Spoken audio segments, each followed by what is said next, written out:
जय श्रीराम. श्री ब्रह्मचैतन्य गोंदवलेकर महाराज यांच्या प्रवचने ह्या पुस्तकातील आज 8 मार्चचं प्रवचन. पण त्याआधी सगळ्या महिलांना माझ्यातर्फे जागतिक महिला दिनाच्या खूप खूप मनापासून शुभेच्छा. आणि आज इंडिया आणि न्यूझीलंड, भारत आणि न्यूझीलंड यांची फायनल मॅच असल्यामुळे माझ्या घराच्या इथे मोठी स्क्रीन लावून त्याचा कार्यक्रम असल्यामुळे खूप जोरात आत्तापर्यंत आवाज सुरू होता. म्हणून आजचं प्रवचन मला आत्ता करावं लागतं आहे. कदाचित हे पोस्ट लेट होऊ शकतं, उशीर होऊ शकतो, त्याबद्दल मी तुमची आधीच क्षमा मागते.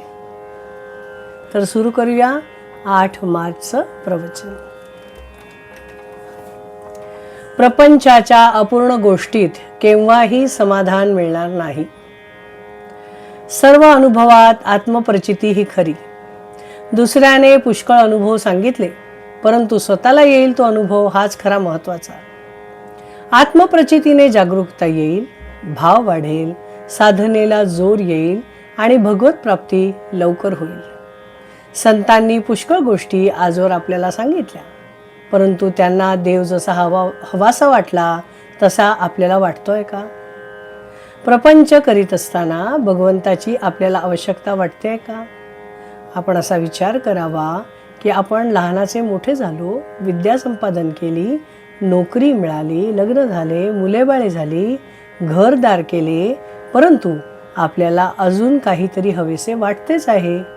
हा आपला हवेपणा कधी संपणार? आपण नोकरी करतो, कोणी वकील, डॉक्टर की नोकरी करणारा, मालकाला आपल्याशिवाय दुसरा कोणी नोकर मिळणार नाही म्हणून काही नोकरी करत नाही, किंवा अशिलाला दुसरा कोणी वकील मिळणार नाही म्हणून काही आपण वकिली करत नाही. म्हणजेच नोकरीवाला काय, डॉक्टर काय, वकील काय, कोणीही आपापले कर्म केवळ कर्मासाठीच करत नाही, तर त्यातून आपल्याला सुख मिळेल या ईर्षेने तो ते करीत असतो. परंतु आपण पाहतोच की ही सर्व काही केले, आयुष्यही संपले, तरी काहीतरी करण्याचे राहूनच जाते, त्याला पूर्णता येत नाही. एखादी गोष्ट आपल्याला मिळाली की आता ह्यापुढे काही करायचे उरले नाही असे काही वाटत नाही. एखादी गोष्ट आपल्याला मिळाली की आता ह्यापुढे काही करायचे उरले नाही असे काही वाटत नाही. आता काही एक नको आहे, जेवढे आहे त्यात समाधान आहे असे कधी वाटते का? पुढे कसे होईल, हे सर्व कसे टिकेल, यात आणखीन भर कशी पडेल याची विवंचना कायमच असते.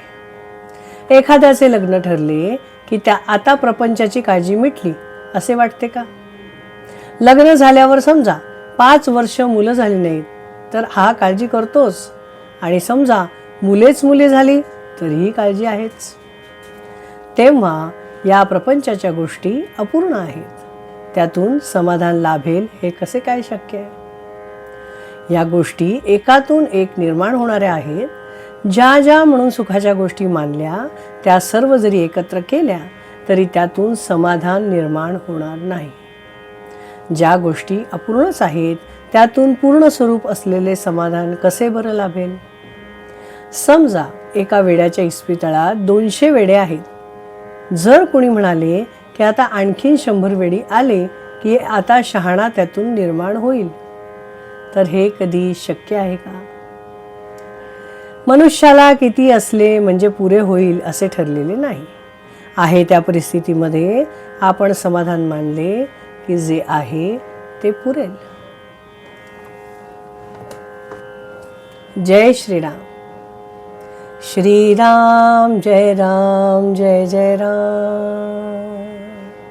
श्रीराम जय राम जय जय राम. श्रीराम जय राम जय जय राम. श्रीराम जय राम जय जय राम. श्रीराम जय राम जय जय राम. जय श्रीराम.